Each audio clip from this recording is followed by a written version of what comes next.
அனைவருக்கும் வணக்கம். நம்ம டெய்லியும் banking and SSC point of வியூல கரண்ட் அஃபேர்ஸில் 5 கொஸ்டின்ஸ் வந்து பார்க்குறோம். இன்னைக்கு என்ன கொஸ்டின்ஸ் இருக்குது அப்படிங்கிறத பார்ப்போம். ஃபர்ஸ்ட் கொஸ்டின் பார்த்தீங்கன்னா, in which place new year is first celebrated அப்படின்னு சொல்லி கேட்டிருக்காங்க. ஸோ நியூ இயர் முதல்ல எங்கே செலிப்ரேட் பண்ணுறாங்க வேர்ல்டில் அப்படின்னு பார்த்தோம்னா, நமக்கு நியூசிலாந்து பக்கத்தில் இருக்கக்கூடிய இந்த கிரிபாட்டி அப்படிங்கிற இந்த ஐலாண்ட்ஸில் தான் வேர்ல்டுலே ஃபர்ஸ்ட் நமக்கு நியூ இயர் அப்படிங்கிறது செலிப்ரேட் ஆகுது. சரிங்களா? ஸோ நியூ இயர் வைப்ஸ்னால நம்ம இந்த ஒரு கொஸ்டினையும் பார்க்குறோம். கிரிபாட்டி அப்படிங்கிறதா கரெக்ட் ஆன்சர். சரியா? அடுத்தது, world blitz chess championship is being held in அப்படின்னு சொல்லி கேட்டிருக்காங்க. ஓகேங்களா? ஸோ பிளிட்ஸ் செஸ் சாம்பியன்ஷிப் ரீசெண்டாக ரேபிட் செஸ்ல வந்து கொனேரு ஹம்பி வின் பண்ணியிருந்தாங்க. எல்லாமே பார்த்துருப்பீங்க. எல்லாமே பிளிட்ஸ் ரேபிட் செஸ் எல்லாமே ஒரே இடத்துல தான் நமக்கு நடந்துட்டு இருக்கு. சரிங்களா? ஸோ இந்த பிளிட்ஸ் செஸ் சாம்பியன்ஷிப் அப்படிங்கிறத யார் வின் பண்ணியிருக்காங்க அப்படின்னு பார்த்தோம்னா, நமக்கு எங்க நடந்திருக்கு அப்படின்னு பார்த்தோம்னா அமெரிக்காவில் நடந்துகிட்டு இருக்கு. சரிங்களா? பிளிட்ஸ் செஸ் சாம்பியன்ஷிப் அமெரிக்காவில் நடந்திருக்கு. ஓகேவா?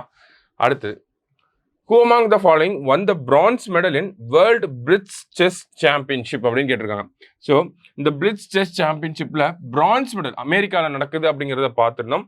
ஸோ யார் பிரான்ஸ் மெடல் வின் பண்ணியிருக்காங்க அப்படின்னு பார்த்தோம்னா, நமக்கு வைஷாலி பிரான்ஸ் மெடல் வந்து வின் பண்ணியிருக்காங்க. சரிங்களா? தமிழகத்தை சேர்ந்த வைஷாலி.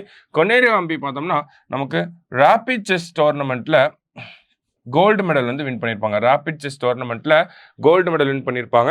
பிளிட்ஸ் சாம்பியன்ஷிப்ல வந்து பிரான்ஸ் மெடல் வின் பண்ணது யார் அப்படின்னு பார்த்தோம்னா வைஷாலி. அடுத்தது, which of the following scheme has been extended up to 2025-26 அப்படின்னு சொல்லி கேட்டிருக்காங்க. ஸோ 4 ஸ்கீம்: கிசான் சம்மன் நிதி, ஃபாசல் பீமா யோஜனா, கிருஷி சிஞ்சை யோஜனா, பிரதான் மந்திரி ஜன் ஆரோக்கிய யோஜனா. ஓகேங்களா? ஸோ 4 ஸ்கீம் வந்து கொடுத்துருக்காங்க. இதில் எந்த ஸ்கீமை 2025-26 வரைக்கும் எக்ஸ்டெண்ட் பண்ணியிருக்காங்க அப்படின்னு சொல்லி கேட்டிருக்காங்க. ஸோ நேற்று நம்ம பிரைம் மினிஸ்டர் வந்து இந்த ஒரு அனௌன்ஸ்மெண்ட்டை வெளியிட்டிருந்தார். என்ன அப்படின்னு பார்த்தோம்னா, நமக்கு Fasal Bima Yojana crop insurance scheme இருக்கு இல்லையா? ஸோ இந்த ஸ்கீமை 2025-26 அதாவது 15th ஃபினான்ஸ் கமிஷனோட பீரியட் வரைக்கும் இதை எக்ஸ்டெண்ட் பண்ணுறோம் அப்படிங்கிறத சொல்லியிருப்பார். 15th ஃபினான்ஸ் கமிஷனோட பீரியட்னு பார்த்தோம்னா 2021 2026 வரைக்கும். ஸோ இந்த ஸ்கீமை 2026 வரைக்கும் எக்ஸ்டெண்ட் பண்ணுறோம் அப்படிங்கிறத சொல்லியிருக்காங்க.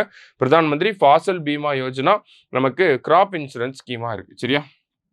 லாஸ்ட்டாக, the GST collection for the month of December is அப்படின்னு கேட்டிருக்காங்க. So GST collection for December எவ்வளோ அப்படின்னு பார்த்தோன்னா 1.77 lakh crore. So GST collection இது வரைக்கும் ஒரே ஒரு தடவை தான் 2 lakh crore தாண்டி இருக்கு. 2.10 lakh crore எப்போ அப்படின்னு பார்த்தோன்னா ஏப்ரல் 2024. சரிங்களா? ஸோ இன்னைக்கு 5 கொஸ்டின்ஸ் பார்த்துருக்கோம். தேங்க்யூ.